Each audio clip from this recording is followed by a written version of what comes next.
Hey guys, welcome back to Educatix, your simple solution to all learning problems.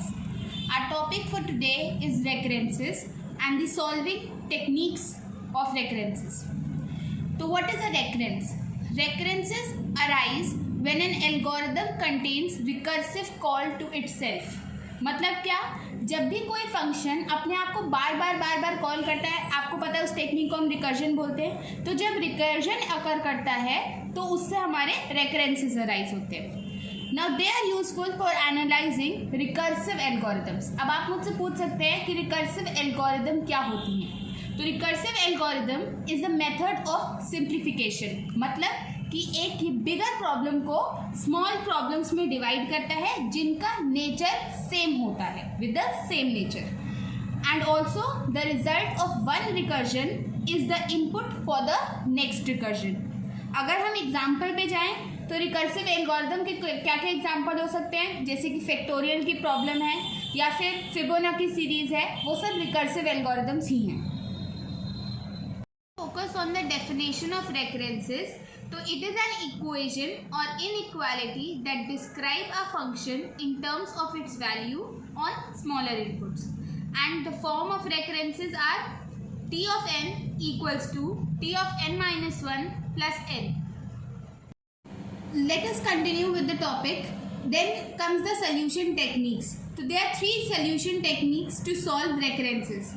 First is recursion tree method, second is the master method, and third is the substitution method. In recursion tree method, we guess the solution. In master method, if our recurrence is of the form t of n equals to at n by b plus f of n, then this type of recurrence is solved by master method. Third is the substitution method. Substitution method में क्या होता है, we verify the solution. मतलब जब हमने recursion tree method से अपने solution को गेस कर लिया, अब हम उसको वेरीफाई किस में करते हैं, सब्सटीट्यूशन मेथड से। और इसको कैसे वेरीफाई करते हैं, with the help of mathematical induction. So in this video we will cover the first solution technique, that is the recursion tree method. A recursion tree models the cost, that is the time of a recursive execution of an algorithm. This is used to guess a solution for the recurrences which is verified by the substitution method. अब हम देखते हैं कि इसको हम solve कैसे करते हैं। रिकर्जन ट्री मेथड, नाम से ही समझ में आ रहा है कि हम यहाँ पे ट्री बना के इसको सॉल्व करेंगे। हम लोग क्या करते हैं, हर लेवल पे हर नोड के लिए ट्री बनाते हैं और उसके बाद हर लेवल पे हम लोग उसकी कॉस्ट को कैलकुलेट करते हैं। ठीक, बाद में हम इन कॉस्ट को सम करके अपनी एक फाइनल कॉस्ट निकालते हैं। Let us understand this method with the help of an example. Let us assume this equation t of n equals to t of n by 4 plus t of n by 2 plus n square, where n square is the computational cost.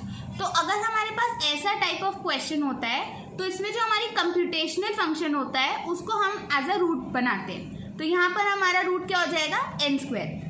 अब ये जो N square है ये हमारा दो different type of recurrence में divide होगा। क्यों? क्योंकि यहाँ पे दो डिफरेंट टाइप ऑफ रेकरेंस हमें गिवन है क्वेश्चन में। तो यहाँ पे ये टी एन बाय 4 और टी एन बाय 2 में डिवाइड होगा। ठीक, अगर हम इस इक्वेशन में इनकी वैल्यूज़ को रखें तो टी एन बाय 4 एक बार सब्सटीट्यूट करके देखो तो यहाँ पे क्या आएगा, T n by 16 plus T n by 8 plus n by 4 का होल स्क्वायर। तो अगर हम इसकी वैल्यू देखें तो यहाँ से वैल्यू आनी चाहिए एन बाय 4 का होल स्क्वायर, और ये एन बाय 4 जो है ये डिवाइड होना चाहिए दो डिफरेंट टाइप ऑफ रेकरेंस में, टी एन बाय 16 और टी एन बाय 8 में, है ना। सेम अगर हम इस इक्वेशन में टी एन बाय 2 को रख के देखें तो वैल्यू देखो क्या आएगी, T n by 8 plus T n by 4 plus n by 2 का होल स्क्वायर। सब्सटीट्यूट कर दो वहाँ पे वैल्यू एन बाय 2 का होल स्क्वायर, उसके बाद इसको डिवाइड कर दो दो इक्वेशंस में, टी एन बाय 8 और टी एन बाय 4 में। फिर अगर हम इसको फर्दर सॉल्व करेंगे तो हमें पता है ये फिर से डिवाइड होगा, Tn/16 में अगर हम इसकी वैल्यू को सब्सटीट्यूट करो तो यहाँ से वैल्यू आएगी n/16 का होल स्क्वायर, यहाँ से क्या वैल्यू आएगी n/8 का होल स्क्वायर, यहाँ से भी आएगी n/8 का होल स्क्वायर और यहाँ से वैल्यू आएगी n/4 का होल स्क्वायर। और ये कब तक जाएगा, ये सब वैल्यूज जो है वो कब तक डिवाइड होंगी, जब तक हमारा थीटा 1 ना हो जाए, ठीक है, तब तक। उसके बाद अब मैंने क्या बोला था कि अब हमारा ट्री फॉर्म हो गया है। अब हम क्या करेंगे, हर नोड लेवल पे हम लोग कॉस्ट को कैलकुलेट करेंगे। तो यहाँ से अगर हम कॉस्ट को कैलकुलेट करें तो यहाँ से कॉस्ट कितनी आएगी n²। सेम अगर हम यहाँ से कॉस्ट को कैलकुलेट करें तो आप देखो n² 4 4 16 प्लस n² 2 2 4, तो ये कितनी आएगी यहाँ से कॉस्ट, अगर हम कैलकुलेट करें n² 16 प्लस n² 4 तो यहाँ से आएगी कॉस्ट 5/16 n का स्क्वायर, ठीक, यही आएगी। अगर हम तीसरे लेवल पे देखो कॉस्ट को कैलकुलेट करो तो यहाँ से कॉस्ट आएगी हमारी 25/256 n² up to so on जब तक थीटा 1 ना हो जाए, ठीक। अब हम क्या करेंगे, अब हम जो हर लेवल पे जो कॉस्ट कैलकुलेट की है उनका सम कैलकुलेट करेंगे।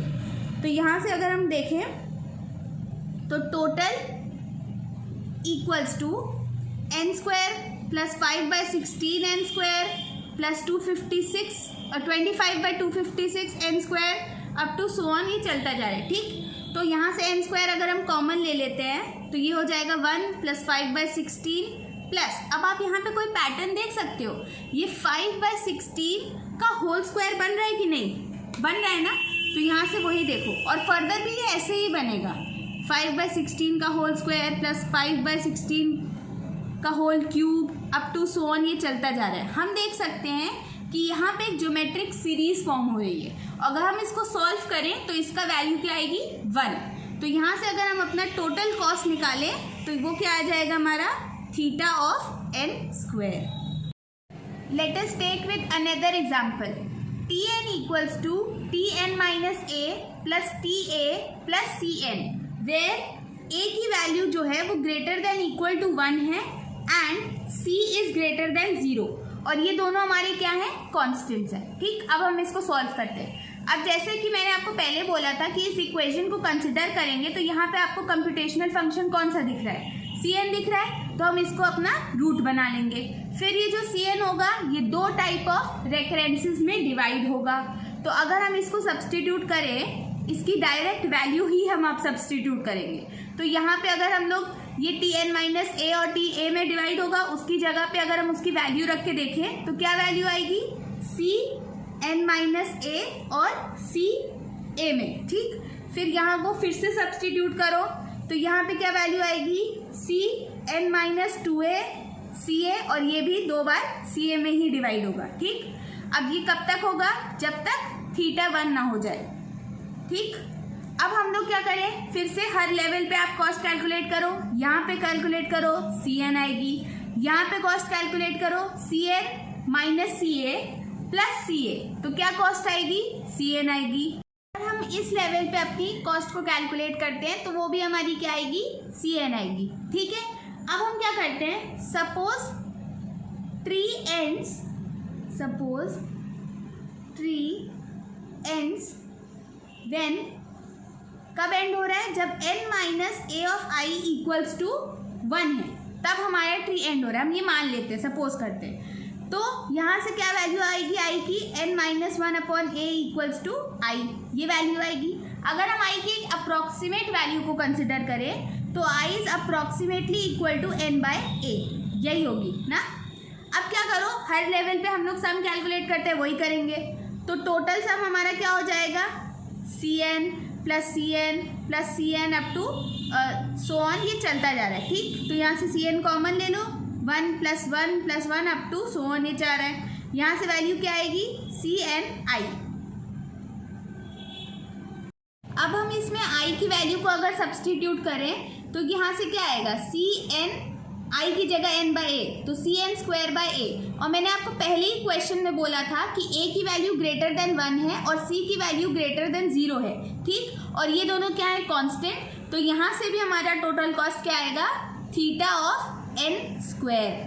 That's all for today. If you like our video, do like, share, subscribe and comment down below. Your support means a lot to us.